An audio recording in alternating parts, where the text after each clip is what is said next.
Tyrannosaurus rex, the last tyrant.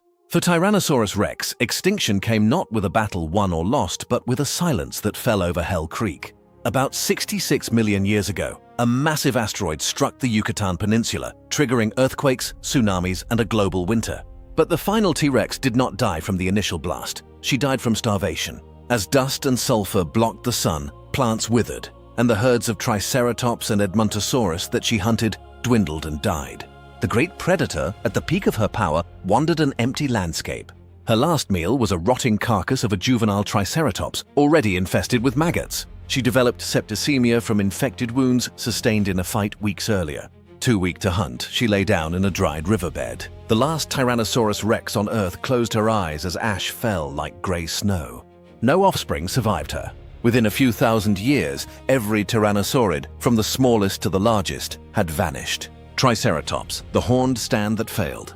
Triceratops horridus was built to withstand T-Rex attacks, but it could not withstand the collapse of its world. In the final centuries before the KPG extinction, Triceratops herds were massive, numbering in the hundreds. They roamed the floodplains of western North America, their bone beds showing that they died together. The asteroid's aftermath caused acid rain that poisoned the low-lying ferns and cycads they ate. Then came the impact winter.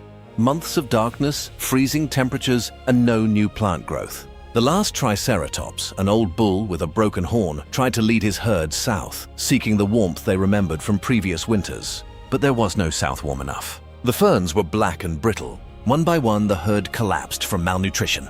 The bull stood alone, head lowered, horns facing an invisible enemy. He died standing, frozen in place, his massive frill cracking under the weight of ice. His skeleton, discovered millions of years later, still shows signs of starvation in the porous bone texture. Velociraptor, the feathered ghost of the Gobi. Velociraptor mongoliensis lived 75 million years ago, about 9 million years before the main asteroid impact. Its extinction was not caused by a single cataclysm, but by slow environmental change. The Gobi Desert's ancient sand dunes and oases became increasingly arid. The small ceratopsians and lizards that Velociraptor hunted grew scarce. A prolonged drought dried up the last oasis where a pack of 6 velociraptors hunted. They grew desperate, turning on each other. Fossil evidence of cannibalism has been found in related dromaeosaurs. The last velociraptor, a young adult with a broken foot, a healed injury preserved in a fossil specimen, limped into a sandstorm. She collapsed under a dune, her feathered body buried alive. Her bones, articulated in death pose, were discovered a century later, forever preserved in the red sandstone of Mongolia. No asteroid needed, just a slow, merciless drying of the world. Stegosaurus, the Jurassic oblivion. Stegosaurus stenops went extinct not at the end of the Cretaceous, but much earlier, roughly 145 million years ago, at the Jurassic-Cretaceous boundary. The giant sauropods and plated dinosaurs of the Jurassic gave way to a new world. For Stegosaurus, extinction was gradual. The flowering plants, angiosperms, had not yet evolved. Instead, changes in cycad and fern communities, combined with increased competition from newly evolving ornithopods like Camptosaurus, pushed them out. The last Stegosaurus, a lone individual with a thagomizer scarred from countless Allosaurus attacks, found that the ferns she needed were being replaced by faster-growing, less nutritious vegetation. She developed a chronic infection in her jaw, a common pathology in stegosaurs. Unable to feed, she wandered into a drying lagoon in what is now Colorado. Her heavy body sank into the limy mud, and she died there, her plates still protruding above the water like tombstones. The Jurassic closed its curtain on a dinosaur that had no descendants. Spinosaurus, the river king, dries up. Spinosaurus aegyptiacus lived 100 to 95 million years ago in North Africa, a semi-aquatic giant that ruled the rivers. Its extinction was caused by the disappearance of its habitat. During the Cenomanian stage, sea levels fluctuated wildly. The vast mangrove swamps and delta systems of the Chemchem region began to recede as the Sahara's precursor deserts expanded. The giant coelacanths and sawfish that Spinosaurus hunted died off first. A massive drought turned the river channels into mudflats. The last Spinosaurus, the largest predator ever to swim, beached itself in a shrinking pool. Its long, paddle-like tail, so efficient in water, was useless on land. It could not crawl to another river. Crocodilians gathered at the edge, waiting. After days of thrashing, the Spinosaurus died of dehydration and heat stroke, its sail, actually a neural spine hump, collapsing as its body dehydrated. Its bones were scattered by scavengers, leaving only fragments for paleontologists to puzzle over, which is why Spinosaurus remains the most mysterious of giant theropods. Brachiosaurus, the tower that toppled. Brachiosaurus altithorax lived in the late Jurassic, about 150 million years ago. Its extinction, like Stegosaurus, came at the Jurassic-Cretaceous boundary. The giant sauropods of the Morrison Formation faced a changing climate. Cooler, drier conditions reduced the giant conifers and tree ferns they needed to fuel their massive bodies. The last Brachiosaurus was a young adult, already huge at 60 tons, but still growing.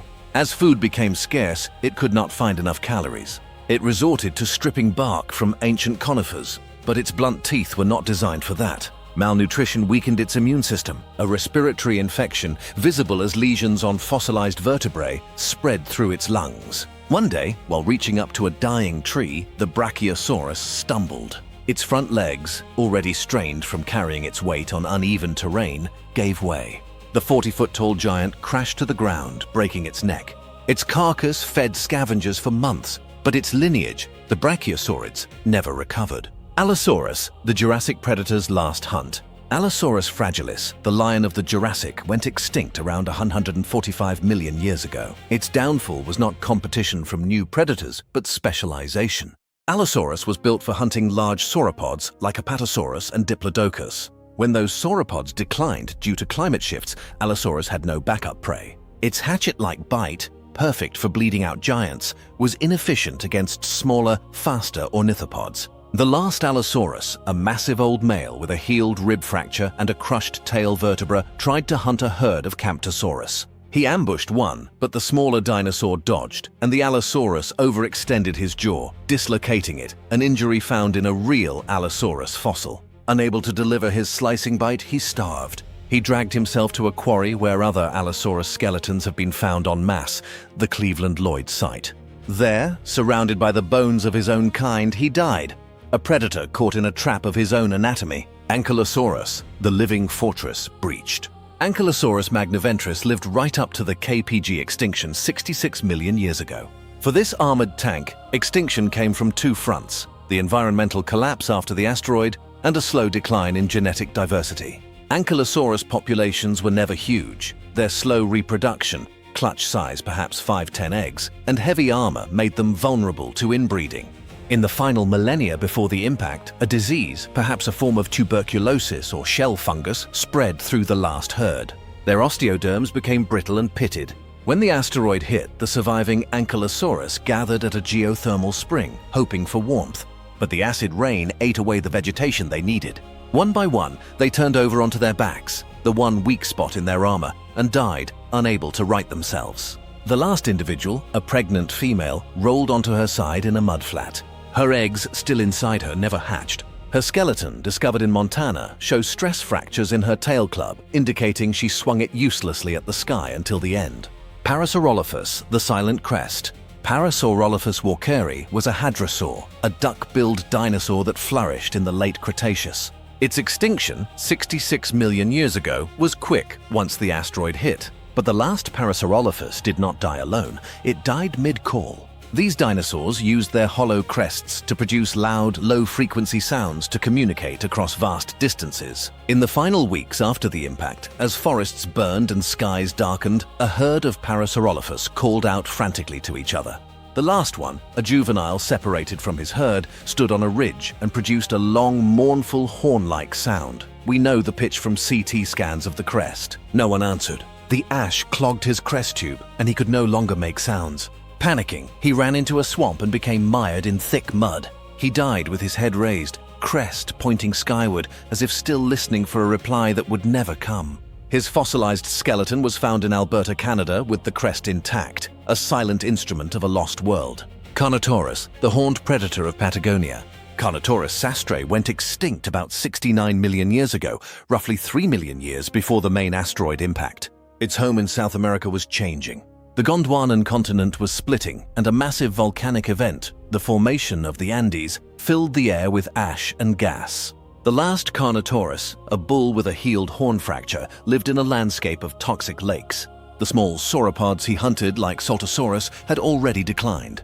He turned to scavenging, but his weak jaw, low bite force, could not crack the bones of long-dead carcasses. One day, while drinking from a lake poisoned by volcanic runoff, he ingested heavy metals. His nervous system failed. His tiny comical arms twitched, and he collapsed into the shallows. The volcanic ash buried him in a perfect death pose, head thrown back, mouth open, skin impressions preserved. Carnotaurus died not as a king, but as a victim of geological violence, his horns never again to lock in combat. Therizinosaurus, the scythe lizard's starvation. Therizinosaurus coloniformis lived 70 million years ago in Mongolia.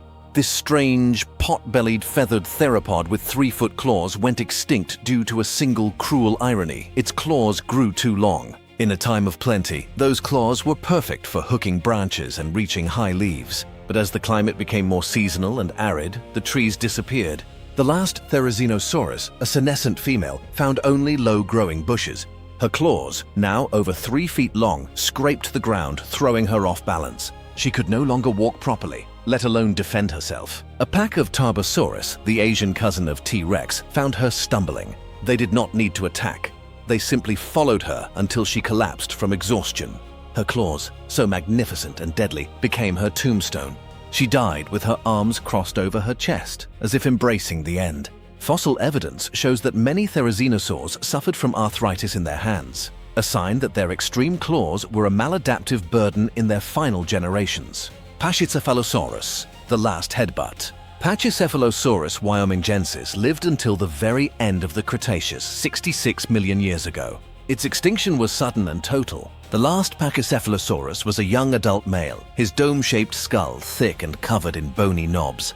He was engaged in a head-pushing contest with a rival when the sky turned orange. The asteroid's shockwave arrived minutes later, flattening forests for hundreds of miles. The two males, locked in combat, were thrown apart. One died instantly from a fractured skull, not from the headbutt, but from a piece of flying debris. The survivor, concussed and confused, ran into the firestorm. His thick skull, evolved to withstand impacts of 15 mm/h, could not protect him from the heat. His brain cooked inside its bony helmet. He fell onto his back, his dome cracking from thermal stress. Millions of years later, paleontologists would find his skull, still perfectly domed, wondering whether the last act of his species was a fight that no one won. Compsognathus, the chicken-sized survivor's final snack. Compsognathus longips lived in Europe about 150 million years ago. It was small, fast, and adaptable. You would think it might survive, but it did not. Its extinction came from competition, not catastrophe. In the late Jurassic, tiny mammals and lizards were evolving faster. Compsognathus, which depended on small prey like Bavarisaurus, a lizard, found that the lizards were getting quicker and mammals were taking over the insect niches at night. The last Compsognathus was a male, barely 3 feet long, still covered in primitive feathers. He chased a small lizard into a crevice. While reaching in, a larger theropod, a Duravanator, snapped him up. But that is not the end. The Duravanator was then killed by a falling tree, and both were entombed in the Solnhofen limestone. The irony, Compsognathus's greatest strength, its speed and tiny size, meant it left few fossils. But we do have one remarkable specimen with a lizard in its stomach. The last meal of the last Compsognathus. He died full, but his kind left no descendants. The age of tiny feathered runners gave way to the age of birds, which, in a way, are their living ghosts. And so, each famous dinosaur met its end differently. Some in fire, some in drought, some in slow starvation, and some in the very adaptations that once made them successful. The asteroid of 66 million years ago was the final curtain for non-avian dinosaurs. But many, like the dromaeosaurs, tyrannosaurs, and hadrosaurs, had already been losing the evolutionary battle for millions of years. Their extinction was not a single moment, but 1,000 small deaths, scattered across time and continents. What remains are their bones and our endless fascination with the question, how does a giant fall?